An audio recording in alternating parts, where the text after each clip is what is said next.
ভারতের প্রাক্তন রাষ্ট্রপতি রামনাথ কোবিন্দের নেতৃত্বে কমিটি সুপারিশ 32টি দলের সমর্থন লাভ করেছে। কেন্দ্রীয় সরকার বিজেপি এটা চাইছে কেন? দেখুন, এর আগেও আমি এই ব্যাপারে বিতর্কে আমি বলেছিলাম, একটি নির্বাচন করতে লোকসভা এবং বিধানসভা, ধরুন একটি লোকসভা নির্বাচন হচ্ছে, সেই সময় একটি রাজ্যের সেই 42টি কেন্দ্রে তার নির্বাচন করতে যে খরচ এবং তার পাশাপাশি বিধানসভা নির্বাচন করতে যে খরচ যদি আমরা দেখি, এই খরচ কিন্তু অনেকটা বেড়ে যায়। সেই জায়গায় লোকসভা এবং বিধানসভা একসাথে হলে একটা আর্থিকভাবে সাশ্রয় হওয়ার জায়গা আছে।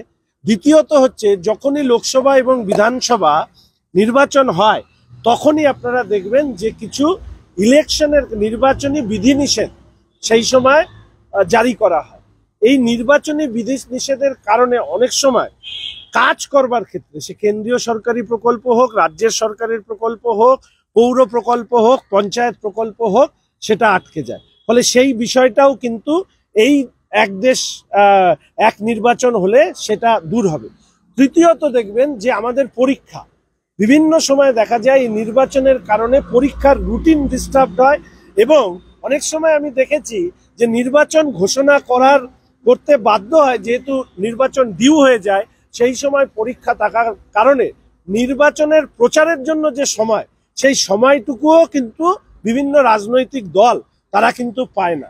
একটা জিনিস মাথায় রাখতে হবে, অনেক সময় আমরা ভাবি এই যে বলছে বিজেপি বা এখানে যখন মুখ্যমন্ত্রী চ্যান্সেলর হওয়ার বিল আনেন, তখন আমি একটা কথা বলি, এটা কিন্তু কোনো পলিটিক্যাল পার্টির নিজস্ব এজেন্ডা নয়। সরকার, মুখ্যমন্ত্রী, ভাইস চ্যান্সেলর চিরজীবন কি রাজ্যের মুখ্যমন্ত্রী উনি থাকবেন? নতুন কেউ আসবে। তো আমরা যখন বিরোধিতা করেছিলাম যে এই মুখ্যমন্ত্রী কত 19 না 22 23 কতগুলো দপ্তর সামলান, তো তারপরে আবার যদি চ্যান্সেলর হন, শুধু চ্যান্সেলর হিসেবে তাকে কনভোকেশন অ্যাটেন্ড করতে হলে তাহলে তো তিনি কাজ করবেন কখন?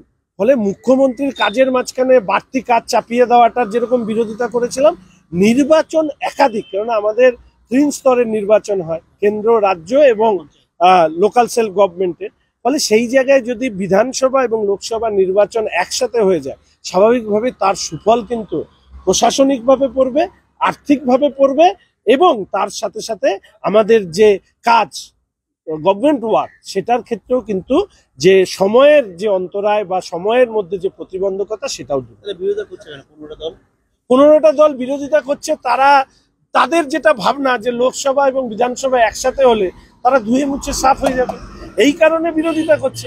কিন্তু এইটা বুঝতে হবে, আজকে যে ক্ষমতায় আছে কালকে সে ক্ষমতায় নাও থাকতে পারে।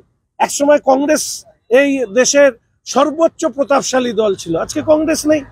ফলে স্বাভাবিকভাবেই কোনো ইতিহাস তো কোনো থেমে থাকা বিষয় নয়। একটা নদী যেরকম সর্বদা বহমান, আপনি যদি একটা জলে ডুব দেন, সেই জলে কিন্তু পরের বার ডুব দিতে পারবেন না, সেই জলটা বেরিয়ে যাবে নদীর জলে। ফলে স্বাভাবিকভাবে এই বিরোধিতার কোনো যুক্তিপূর্ণ কারণ নেই।